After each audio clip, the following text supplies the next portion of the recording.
I just had a case that we just kept going at it. We just kept digging in, moving the ball further and further down until the point where they said, fine, and they gave us a number. Hi, my name is Garrick McFadden. I'm a Phoenix car accident lawyer. And I had a case where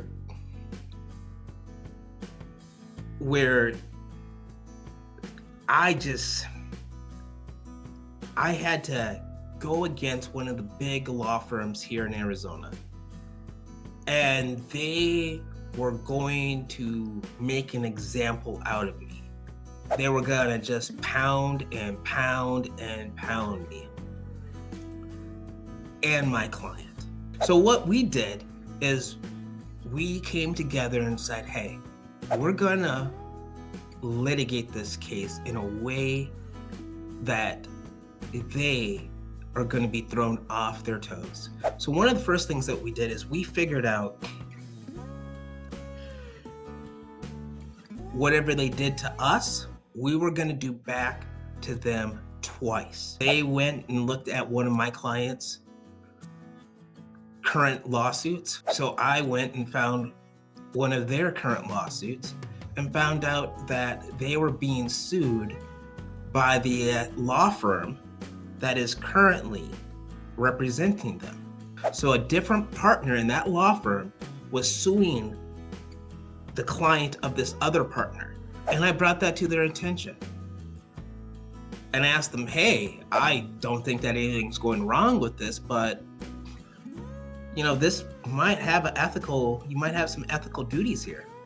I did that to throw them off their boat, but also I told them I did not want any settlement that my client was to achieve to be thrown, or any judgment that my client was gonna receive to be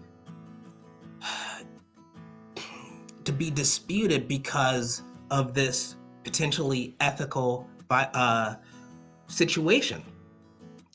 That threw them off their boat. I proceeded to provide them with one of the best Rule 26.1 disclosure statements they had ever seen, probably from one of the plaintiff's lawyers here in Arizona. I even went to my client's the current lawsuit, got all the documents from that and disclosed them. And I set it up in a way that they knew what was coming next.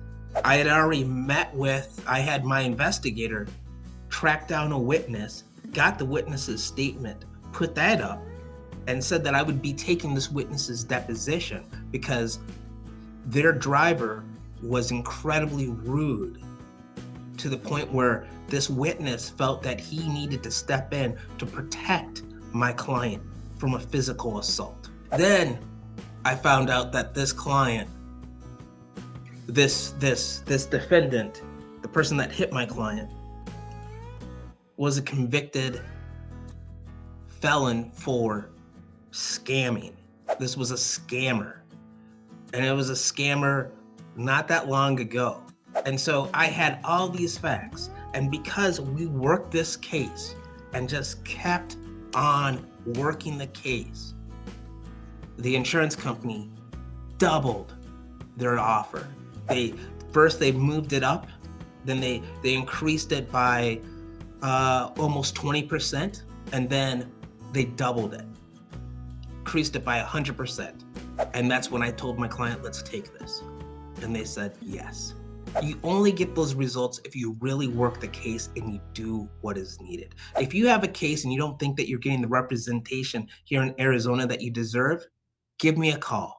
My name is Garrick McFadden. I'm with GAMESQ, where it is your injuries, our fight, your win.